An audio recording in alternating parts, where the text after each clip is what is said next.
How to customize health app permissions with SmartThings on the Samsung Galaxy S25, S25 Plus, or the S25 Ultra. First, tap on the home button to return back to the home screen. Then from the home screen, swipe down at the top to open up quick settings. In here, tap on the settings icon. Next, go down and tap on connected devices. After that, we scroll down, then tap on SmartThings. In here, tap on the menu button, then tap on the settings icon. After that, scroll down and then tap on connect with health app.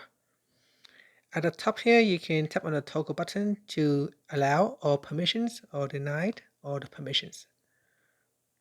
You can also go down here and set the permission for each of the items. So got blood pressure, blood glucose, body temperature. So go down here and grant or deny permission on each of the items in here. And that's it. After that, you can tap on the back key or tap on the home button to return back to the home screen.